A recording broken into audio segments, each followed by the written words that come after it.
मैं मीना सिन्हा भोजपुरी बेटा विवाह गीत सुना रही हूँ। जो भी मेरे चैनल को सब्सक्राइब किए हैं दिल से आभार अभिनंदन। जो नहीं किए हैं प्लीज़ मेरे चैनल को सब्सक्राइब करें, शेयर करें, लाइक करें, कमेंट करें। धन्यवाद।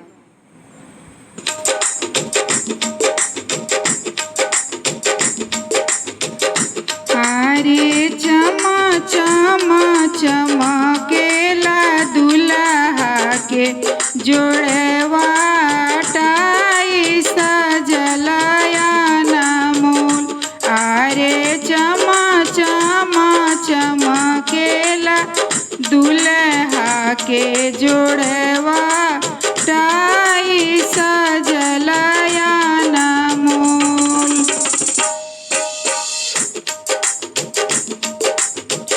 आरे पहिरी ओढ़िया बाबू ठाड़ा भैले आंगनवा अखिया झरा झरी लोर। आरे पहिरी ओढ़िया बाबू ठारे भैले आंगनवा नैना झरा झरा लोर।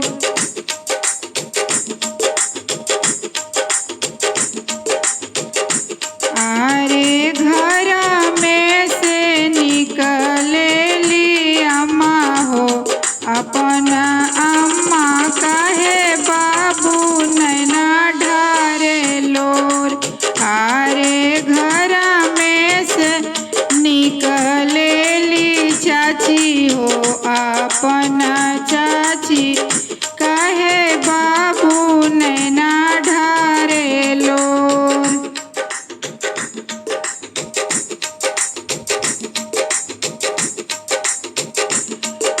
अरे कहीं भूल अम्मा पापा मोरो कैले सेहरा न लैले बेसाय। अरे कहीं भूल चाची चाचा मोरो कैले मौरी न लैले बेसाय।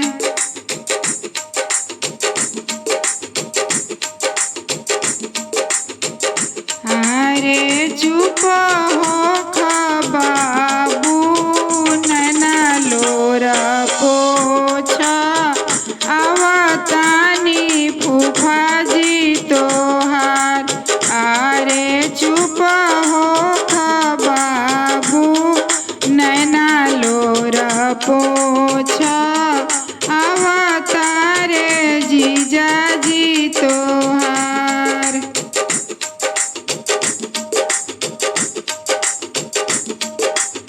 अरे मलिया के जनमला तोरो बहनोइया उहे लई है मौरी बेसाय।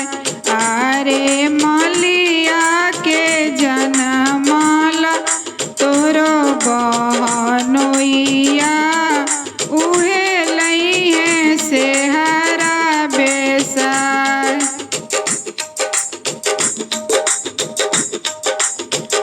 अरे चमा चमा चमकला दुल्हा के जोड़वा टाई सजल अनमोल।